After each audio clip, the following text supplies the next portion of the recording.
Hello guys welcome വണക്കം.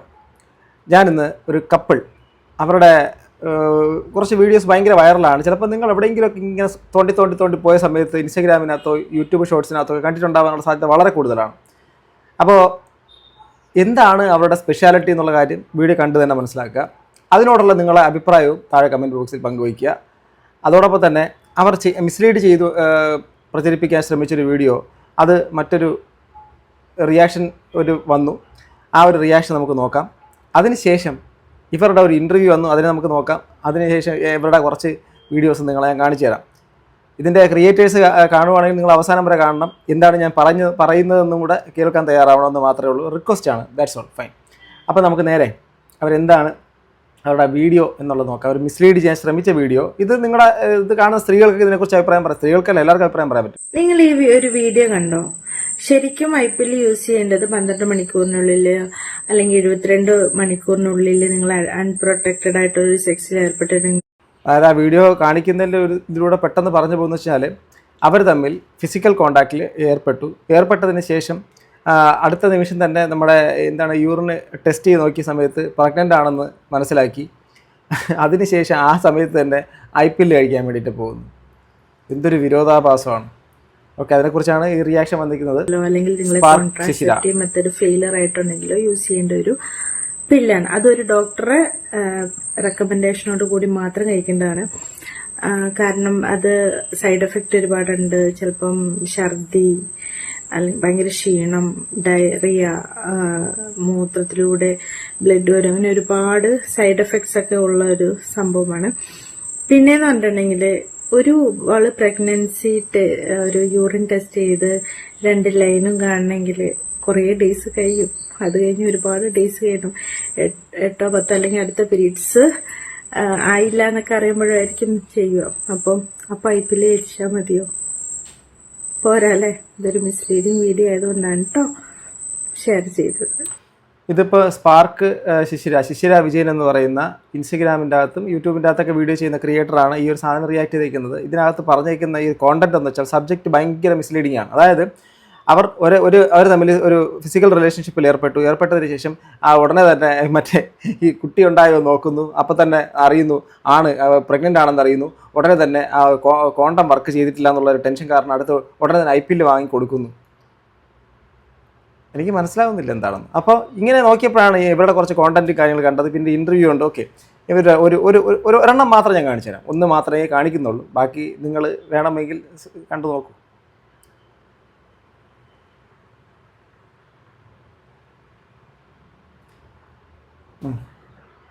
മുട്ട കൊണ്ടുവരുന്നു. പുള്ളിക്കാരത്തി അവിടെ എന്തോ ചെയ്തുകൊണ്ട് നിൽക്കുന്നു. മുട്ടയിടുന്നു, പൊട്ടിക്കുന്നു.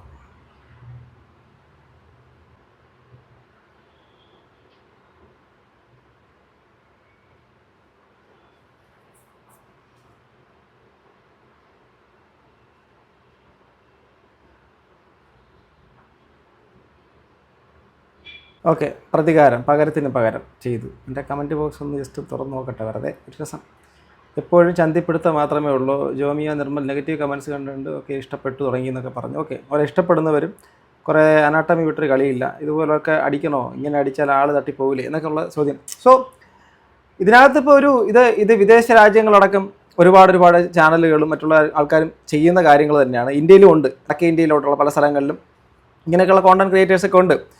ഇവിടെ ഈ ഒരു സാധനം അധികം ആൾക്കാർക്ക് പുതുമ ഇല്ലാത്തത് കാരണം ഈ ഒരു കാര്യം നെഗറ്റീവായിട്ട് പോകുന്നുണ്ട്. പക്ഷേ ആ മിസ്ലീഡിങ് സബ്ജക്റ്റ് പിന്നെ ഒരു കോണ്ടന്റിൻ്റെ രീതി മനസ്സിലായല്ലോ. സോ ഇവരുടെ ഒരു ഇൻ്റർവ്യൂ വന്നിട്ടുണ്ട്. ആ ഇൻ്റർവ്യൂ നമുക്കൊന്ന് കണ്ടു നോക്കാം. ആ ഇൻ്റർവ്യൂവിൻ്റെ അകത്ത് അവരത് പറയുന്നുണ്ട് എന്താണ് സംഭവം. ഇത് ജോമിയ നിർമ്മൽ എന്നാണ് ഈ ഒരു ചാനലിൻ്റെ നെയിം. ഓക്കെ, നിങ്ങൾ ചെയ്തത് പ്രോസ്റ്റിറ്റ്യൂട്ട് ലെവലാണ്. ബെഡ്റൂം സീൻസ് ഒക്കെ ചെയ്യുന്നത്. ബെഡ്റൂം സീൻസ് എന്ന് എന്താ ഉദ്ദേശിക്കുന്നത് മനസ്സിലായില്ല. ബെഡ്റൂം സീൻസ് എന്ന് പറയാൻ പറ്റിയ എത്ര കണ്ടന്റ് ഒന്നും നിങ്ങൾ ചെയ്തിട്ടുണ്ട്? ബെഡ്റൂം സീൻസ് ഒന്നും അവർ ചെയ്തിട്ടില്ലെന്നാണ് അവർ പറയുന്നത്. ഓക്കെ, അത് ഇല്ലെന്ന് അവർ പറഞ്ഞാൽ പിന്നെ നമുക്കൊന്നും പറയാനില്ല. ബെഡ്റൂം സീൻസ് അവർ ചെയ്തിട്ടില്ല. നെഗറ്റീവിനെ പോസിറ്റീവായിട്ട് കണ്ടോണെങ്കിൽ പിന്നെ നമുക്ക് വലിയ പ്രശ്നമൊന്നും ഉണ്ടാവില്ല. നല്ല രീതിയിൽ തന്നെ നമുക്ക് മൂവ് ചെയ്യാൻ പറ്റും. ഇപ്പോൾ എനിക്ക് തോന്നുന്നു നമ്മുടെ സമൂഹത്തിൽ ഏറ്റവും കൂടുതൽ ആൾക്കാർ ഇപ്പോൾ നെഗറ്റീവിനെ പോസിറ്റീവ് കണ്ടു തുടങ്ങാൻ ശ്രമിച്ചു തുടങ്ങി കഴിഞ്ഞു എന്നാണ്. അതായത് നെഗറ്റീവിനെ പോസിറ്റീവായിട്ട് കാണാൻ തുടങ്ങിയ ആ സമയം മുതൽ അവർ നെഗറ്റീവിനെ അന്വേഷിച്ച് പോകുന്നൊരു കാഴ്ച, അഥവാ നെഗറ്റീവ് എന്നുള്ള രീതിയിലേക്ക് തന്നെ പോവുകയും ആ നെഗറ്റീവ് എന്നുള്ള സാധനം ആൾക്കാരെ ഇങ്ങനെ ചോദിച്ച് വാങ്ങുകയും അതിനുശേഷം അതൊരു പോസിറ്റീവായിട്ട് കാണുന്ന ഒരു തരത്തിലേക്ക് ഒരു ത്വര എല്ലായിടത്തും കാണാൻ വേണ്ടിയിട്ട് പറ്റും. അങ്ങനെ ഒരു യൂണിവേഴ്സ് തന്നെ ഉണ്ട് സിനിമാ തിയേറ്ററിൻ്റെയൊക്കെ പരിസരങ്ങളിലൊക്കെ നമുക്ക് കാണാൻ പറ്റും. ഇപ്പൊ നിങ്ങളെ വീഡിയോസ് കാരണം പിള്ളേർക്ക് ഫോൺ കൊടുക്കാൻ പറ്റുന്നില്ല എന്നൊക്കെയുള്ള പരാതി ഉണ്ട്. അതിനെ കുറിച്ച് എന്താ പറയുന്നത്? പുറത്തിറങ്ങുമ്പോഴത്തേക്കും പിള്ളേരാണ് ഏറ്റവും കൂടുതൽ നമ്മളെ തിരിച്ചറിയുന്നത്. അങ്ങനെ ഒരു പിള്ളേർ ഇപ്പോൾ ആ ഒരു കാര്യത്തിനോട് യോജിക്കാൻ പറ്റുമോ? കാരണം ഇപ്പോൾ ഈ ഒരു പർട്ടിക്കുലർ കോണ്ടന്റ് ക്രിയേറ്റേഴ്സ് മാത്രമൊന്നുമല്ല, ഈ പറയുന്ന ഇതിനെക്കാട്ടിൽ അപ്പുറമുള്ള സാധനങ്ങളൊക്കെ യൂട്യൂബിൽ അവൈലബിൾ ആണ്.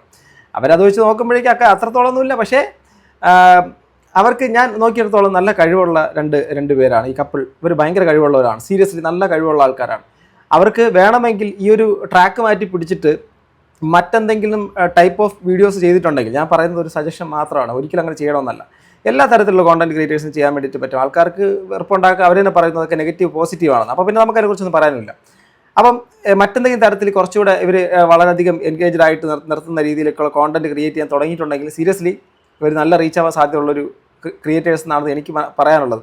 ബട്ട് ഈ ഒരു ടൈപ്പ് ഓഫ് വീഡിയോസ് ചെയ്ത സ്ഥിതിക്ക് ഇങ്ങനെ ഒരു ഇഷ്ടപ്പെടുന്ന ആൾക്കാരായിരിക്കും അവരെ കൂടുതലും ഫോളോ ചെയ്യുന്നത്, താല്പര്യപ്പെടുന്നത്, യൂട്യൂബിൽ അല്ലെങ്കിൽ ഇൻസ്റ്റഗ്രാമിൽ റെക്കമെൻഡേഷനിൽ കൂടുതലൊക്കെ പോകുന്നത്. നമുക്കറിയാമല്ലോ ഇൻസ്റ്റഗ്രാമിൻ്റെ ഒക്കെ ഫീഡിലൊക്കെ നമുക്ക് വരുന്നത് എത്രയോ നല്ല കഷ്ടപ്പെട്ട് ചെയ്യുന്ന ക്രിയേറ്റേഴ്സിൻ്റെ ഒരു സാധനം പോലും നമ്മുടെയൊക്കെ അടുത്ത് വരത്തില്ല. മറിച്ച് മറ്റ് പല കാര്യങ്ങളും നമ്മുടെ മുമ്പിലേക്ക് പെട്ടെന്ന് വരികയും ചെയ്യും. അത് പറയണ്ടല്ലോ എന്താണോ. അതുപോലെ ഇതൊക്കെ അങ്ങ് കൂടുതൽ പ്രൊമോട്ട് ചെയ്യപ്പെടും, കൂടുതൽ വ്യൂവേഴ്സിൻ്റെ അടുത്തേക്ക് എത്തും. മറ്റേ നല്ല സബ്ജക്റ്റ് ആകുമ്പോഴേക്കും വ്യൂവേഴ്സ് ഓഡിയൻസ് വരത്തില്ല. അതായിരിക്കാം മേ ബി ഇവരതിലേക്ക് മാറാത്ത തോന്നുന്നു. ചേച്ചിക്ക് അത്രയ്ക്ക് ഇതാണെന്നുണ്ടെങ്കിൽ മുരിക്കിൽ കയറാ അത്രയും മോശമായിട്ട് സംസാരിക്കുന്ന ആൾക്കാരോട് എന്തായിരിക്കും നിങ്ങൾ പറയാം? ഡയറക്ട്ലി ഫേസ് ടു ഫേസ് വന്ന് പറയാൻ അവർക്ക് ധൈര്യമില്ല. ഈ കമന്റ് സെക്ഷനിൽ വന്നിട്ട് കൃത്യമായിട്ട് പറയാൻ മാത്രം കുറച്ച് ആളുകളുണ്ട് എന്ന് എന്തായാലും ഈ കമന്റ്സ് കണ്ടാൽ മനസ്സിലാക്കി എടുക്കാൻ പറ്റും. പറയുന്ന ആളുകൾ അത്രയും ചീപ്പായിട്ടുള്ള കമന്റ്സ് എന്തായാലും അത്രയും ആ ലെവലിലുള്ള ആളുകളായിരിക്കും അത്രയും ചീപ്പ് കമന്റ്സ് ഉണ്ട്. പിന്നെ നമ്മളും അതേപോലെ റെസ്പോണ്ട് ചെയ്ത് പിന്നെ അവരും നമ്മളും തമ്മിൽ വലിയ ഡിഫറൻസ് ഉണ്ടാവില്ലല്ലോ. ആക്ച്വലി ഇതിനകത്ത് ഒരു സത്യമുണ്ട്. അതായത് ഇപ്പോൾ നെഗറ്റീവ് കമൻറ്റ്സ് ഇടുന്ന ആൾക്കാരെ കുറിച്ച്, നെഗറ്റീവ് കമൻറ്റ്സിന് അവർ തന്നെ ഓൾറെഡി പറഞ്ഞു നെഗറ്റീവ് ചീപ്പ് കമൻറ്റ്സ് അല്ലെങ്കിൽ നെഗറ്റീവ് കമൻറ്റ്സ് എന്നുള്ള സംഭവം ഒരു പോസിറ്റീവായിട്ട് എടുത്തവരാണ്. ബട്ട് ആ കുട്ടി ആങ്കർ ചോദിച്ചത്, അവതാരക ചോദിച്ചത് ഈ മുരുക്കിൽ കയറിക്കൂടെ എന്നൊക്കെ ആൾക്കാർ ചോദിച്ചിട്ടുണ്ട് അത്രേ. ഓക്കെ, എനിക്കറിയത്തില്ല, അത് അവർ ചോദിച്ചു അവർ തന്നെ പറഞ്ഞു, ഞാനല്ല. അപ്പോൾ അങ്ങനെ ചോദിച്ചതിൻ്റെ മറുപടിയായിട്ട് പറയുന്നത് അത് അവരുടെ സംസ്കാരം അത്രത്തോളം നമുക്ക് താഴേക്ക് പോകാൻ താല്പര്യമില്ലെന്നാണ്. നമ്മൾ എവിടെ ഒരു എന്ത് പറയുമല്ലോ, നമ്മളൊരു എന്തൊരു ആക്ഷനും അതിനൊരു തിരിച്ചൊരു റിയാക്ഷൻ, അത് പോസിറ്റീവ് നെഗറ്റീവ് ആയിട്ട് വരാൻ സാധ്യതയുണ്ടെന്നുള്ള ഒരു റിയാക്ഷൻ ഉണ്ടാവും എന്നുള്ളതാണ് നമ്മൾ കൊടുക്കുന്നൊരു ഔട്ട്പുട്ട്. ഇപ്പം ദാസേട്ടൻ ഒരിടത്ത് നിന്ന് കച്ചേരി നടത്തി കഴിഞ്ഞാൽ ആ ആസ്വാദകർ അല്ല അത് മറ്റേ റാപ്പ് സോങ് കേൾക്കാൻ വന്നവനാണെങ്കിൽ ഇതെന്തുവായി പാടുന്നതെന്ന് ചോദിക്കും. അതേസമയത്ത് കച്ചേരി നടത്തുന്ന സ്ഥലത്തു നിന്നിട്ട് നമ്മുടെ ഡബ്സി വന്നിരുന്നിട്ട് റാപ്പ് പാടിയാൽ എന്തായിരിക്കും എന്നുള്ള കാര്യം കൂടെ മലബാർ എന്നുള്ള രീതിയിലേക്കൊക്കെ പോകുമ്പോൾ അത് എങ്ങനെയാവും എന്നുള്ളത് നമുക്ക് അറിയാൻ പറ്റും. സോ ഈ ഡിഫറെൻ്റ് ഓഡിയൻസ് അവരുടെ ആ ഒരു ടേസ്റ്റ്, അപ്പം ഈ പറഞ്ഞ കണക്കിന് ആ ഒരു ചോദിക്കുന്നത് നമുക്കൊരു ഇതുണ്ട്. ഞാൻ ഒരു കോണ്ടന്റ് ക്രിയേറ്റർ, ഞാൻ നിങ്ങളുടെ മുമ്പിലേക്ക് ഒരു കോണ്ടന്റ് ഇടുന്നു. ആ ഇടുന്ന സാധനത്തിൻ്റെ അകത്ത് നിങ്ങളെ മുമ്പിലേക്ക് ഞാൻ ഇത് ഇട്ടത് മുതൽ നിങ്ങളാണ് അതിന് മറുപടി പറയുക. അഥവാ നിങ്ങൾക്ക് വിട്ടു തന്നൊരു കാര്യമാണ്. അതിൽ ശരി തെറ്റുകളോ അല്ലെങ്കിൽ അഭിപ്രായങ്ങളോ നിങ്ങൾക്ക് മാത്രമേ പറയാൻ പറ്റുള്ളൂ. പിന്നീട് ഞാൻ അതിനകത്ത് ഇല്ല, കാരണം ഞാനത് വിട്ടു തന്ന കേസാണ്. അതുപോലെ നമ്മൾ ഒരു പ്രോഡക്റ്റ് പബ്ലിക്കിലേക്ക് ഇറക്കുമ്പോൾ ആ ഒരു കാര്യത്തിൻ്റെ പൂർണ്ണ ഉത്തരവാദിത്വം നമ്മളിൽ തന്നെയാണ്. ആ ഒരു ഉത്തരവാദിത്വം നമ്മൾ എത്രത്തോളം നിറവേറ്റി, അല്ല അതിനകത്ത് എന്തെങ്കിലും പ്രശ്നമുണ്ടോ എന്നുള്ളത് നോക്കേണ്ടത് തീർത്തും നമ്മുടെ മാത്രം ഉത്തരവാദിത്വം എന്നാണ് ഞാൻ വിശ്വസിക്കുന്നത്. ആ കണക്കിൽ അവരൊക്കെ ആണെങ്കിൽ പിന്നെ നമുക്കൊന്നും പറയാനില്ല. നിങ്ങൾ വീഡിയോ ചെയ്യുന്നത് ഒരു വൾഗർ ടൈപ്പിൽ ചെയ്യാൻ ശ്രമിക്കുന്നുണ്ട്, അപ്പം അത് കാണുന്ന ആൾക്കാർ അത് ബാഡ് കമന്റ് ഇടാറുണ്ടല്ലേ? പേഴ്സണലി കുറെ പേര് കൺട്രാക്ട് ചെയ്തിട്ട് കുറെ പേര് മെസ്സേജ്, അതാണ് എനിക്ക് മനസ്സിലാവാത്ത കാര്യം. കമന്റ്സിൽ കുറെ പേര് വന്നിട്ട് നെഗറ്റീവ് പറയുന്നെങ്കിലും നമ്മുടെ പേഴ്സണൽ ആയിട്ട് ആരും വന്നിപ്പോ പുറത്തേക്ക് ഇറങ്ങുമ്പോഴാണെങ്കിൽ നമ്മുടെ അടുത്ത് ആരും ഒന്നും പറയുന്നില്ല. പേഴ്സണൽ ആയിട്ട് ഒരു മെസ്സേജ് അങ്ങനത്തെ രീതിയിലൊന്നും ഇല്ല. അത് ഒളിഞ്ഞിരുന്ന് ആക്രമിക്കുന്ന ആൾക്കാരുടെ സ്വഭാവം നമുക്കറിയാം. ഒളിഞ്ഞിരുന്ന് വളഞ്ഞാക്രമിക്കുക അത് കമന്റ് ബോക്സുകളിലും ഫേക്ക് അക്കൗണ്ടുകളിലൂടെ തന്നെ സംഭവിക്കുക എന്നുള്ള കാര്യമാണ്. അറ്റ് ദ സെയിം ടൈം ഈ പറഞ്ഞ കണക്കിന് പബ്ലിക്കിലേക്ക് വരുന്ന സമയത്ത് ആ ആൾക്കാർ നല്ലവരാണ്. അവർ കമൻറ്റ് ബോക്സുകളോട് മാത്രമേ ഇങ്ങനെ അഴിഞ്ഞാടുള്ളൂ. നേരിട്ട് വരുമ്പോഴേക്കും അവർ പറയത്തില്ല എന്താ ഇങ്ങനെ നിങ്ങൾ വീഡിയോ ചെയ്യുന്നത് പറയത്തില്ല. ചിലപ്പോൾ ഏറ്റവും അടുത്ത ആൾക്കാർ പറയും, അല്ലാതെ പുറത്തുനിന്നുള്ള ഒരാളും അത്രയും പറയാനുള്ള ധൈര്യം കാണിക്കുമെന്ന് എനിക്ക് വിശ്വാസമൊന്നുമില്ല. അങ്ങനെയാണ് അത് ആ ഒരു തരത്തിൽ ആ ഒരു സെൻസിൽ തന്നെയാണ്. പിന്നൊരു കാര്യം, ഇപ്പോൾ കമൻസ് ഇടുന്ന ആൾക്കാരുടെ മനോഭാവത്തിലും അല്ലെങ്കിൽ അവരെന്ത് പറയും എന്നുള്ളൊരു കാര്യം നമ്മൾ ചിന്തിക്കാത്തടത്തോളം കാലം നമുക്ക് ഒരു പ്രശ്നമുള്ള കാര്യമേ അല്ല എന്നാണ്.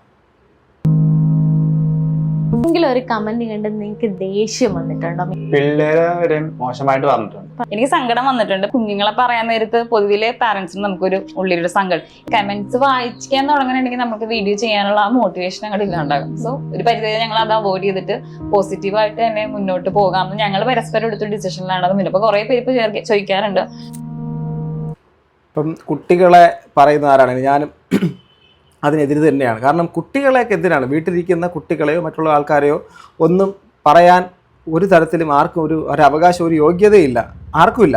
അപ്പോൾ അങ്ങനെ പറഞ്ഞതിനോട് തീർത്തും എതിർപ്പ് തന്നെയാണ്. പക്ഷേ ഒരു കാര്യമുണ്ട്, നമ്മളിടുന്ന ചില കോണ്ടന്റുകൾ പബ്ലിക്കിൽ നിന്ന് നമുക്ക് നിരന്തരമായിട്ട് വരുന്ന ഒരു റെസ്പോൺസ് ഉണ്ടാവുമല്ലോ. ആ ഒരു തരത്തിലേക്ക് അറിയാൻ തുടങ്ങിക്കഴിഞ്ഞാൽ ഓക്കെ, അതിനകത്ത് നെഗറ്റീവ് തന്നെ ആയിരിക്കും വരുന്നത്. അങ്ങനെയാണെങ്കിൽ നമ്മൾ ചെയ്യേണ്ട ഒരു ഏറ്റവും വലിയ കാര്യം എന്ന് വെച്ചാൽ നമ്മുടെ ചില പ്രൈവസികളെ നമ്മൾ കാത്തു സൂക്ഷിക്കുക. നമ്മുടെ മക്കളെ നമ്മളൊരു കാരണവശാലും അതിനകത്ത് കൊണ്ടുവരാതിരിക്കുക. കാരണം നമ്മളെ പറഞ്ഞാൽ നമ്മളെ താങ്ങും എടുക്കും, ഓക്കെ. പക്ഷേ നമ്മൾ തന്നെ നമുക്ക് നമ്മുടെ കുട്ടികൾ, നമ്മുടെ വൈകാരികമായിട്ടുള്ള ഏറ്റവും വേണ്ടപ്പെട്ട കാര്യങ്ങൾ അവരിലേക്ക് ആ ഒരു കമൻറ്റും ആ ജഡ്ജ് ചെയ്യുന്ന രീതിയിലേക്ക് എത്തിക്കാതിരിക്കേണ്ട ഒരു ചുമതലയും കടമയും നമ്മുടേതാണ് എന്നുള്ളത് നിങ്ങളൊന്ന് ഓർക്കണം എന്നാണ്. എന്ന് പറഞ്ഞുകൊണ്ട് ഇപ്പം കുട്ടികളെ എത്രയോ വ്ളോഗേഴ്സ് അല്ലെങ്കിൽ എന്താണ് ക്രിയേറ്റേഴ്സ്, ഈവൻ നമ്മുടെ പേളിമാണിയൊക്കെ മക്കളെ, നില ബേബി ആണെങ്കിലും അവരുടെ രണ്ടുപേരുടെ നമുക്ക് വളരെ പരിചിതരായിട്ട് മാറിക്കഴിഞ്ഞു.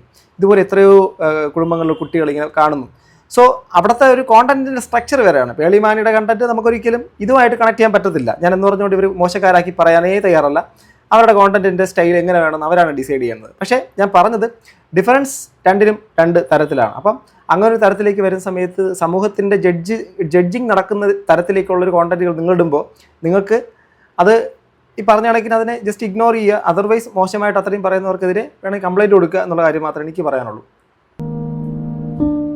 നമ്മൾ റിപ്പോർട്ട് കൊടുക്കാൻ വേണ്ടി പോയിട്ടുണ്ടെന്നാണെങ്കിൽ അതിലേയും താഴ്ന്ന് നമ്മൾ സംസാരിക്കാണ്ട് പിന്നെ അതിന് ചാനൽ സ്റ്റാർട്ട് ചെയ്ത ടൈം കമന്റ്സ് വരുമ്പോ തന്നെ നമുക്ക് സങ്കടമൊക്കെ വന്ന ടൈമാണ് കേട്ടോ. ആ ടൈമില് കൊടുക്കുമായിരുന്നു. പക്ഷെ അവരുടെ അത്രയും ചീപ്പ് ലെവലിലേക്ക് പോകാൻ പറ്റാതാകുമ്പോഴാണ് കരയണതാവണത് ലാസ്റ്റ് ബ്ലോക്ക് ആകും. ഇത്രയും രീതിയിൽ തിങ്ക് ചെയ്യുന്നതുകൊണ്ടായിരിക്കാം അല്ലേ?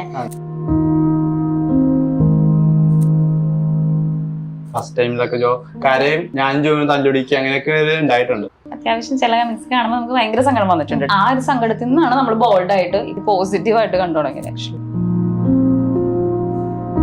നിങ്ങൾ വീഡിയോസ് ഒക്കെ കാണുമ്പോഴത്തേക്ക് വീട്ടുകാരൊക്കെ എന്താ പറയുന്നത്? കമന്റ്സ് ഒക്കെ വരുമ്പോഴത്തേക്ക് കമന്റ്സ് കാണുമ്പോൾ അവർക്കും ദേഷ്യം വരും. വരായിട്ട് വീട്ടിൽ നിന്ന് അങ്ങനെ ചെയ്യരുത് എന്നുള്ളൊരു സംഭവം ഒന്നും അറിയിട്ടില്ല. സപ്പോർട്ടാണ്. കാരണം ഞങ്ങളിപ്പോ വീഡിയോ ചെയ്യാനാണെങ്കിലും കുട്ടികളെ ഒന്ന് ഇടയ്ക്ക് മാറ്റി നിർത്തുകയല്ലേ ചെയ്യാം. വീട്ടിലാണെങ്കിലും അങ്ങനത്തെ വലിയ പ്രശ്നമൊന്നുമില്ല. കുട്ടികളെ നോക്കുകയും വീഡിയോ ചെയ്യാനാണെങ്കിലും അമ്മച്ചിയാണെങ്കിലും അങ്ങനെ ഒരു വീഡിയോ നിങ്ങൾ ഇട്ടത് കൊണ്ടല്ലേ ഇങ്ങനെ നെഗറ്റീവ് കമന്റ്സ് വരുന്നത് ഇതുവരെയായിട്ട് അവരെന്നോട് ഞങ്ങൾ പറഞ്ഞിട്ടില്ല കേട്ടോ.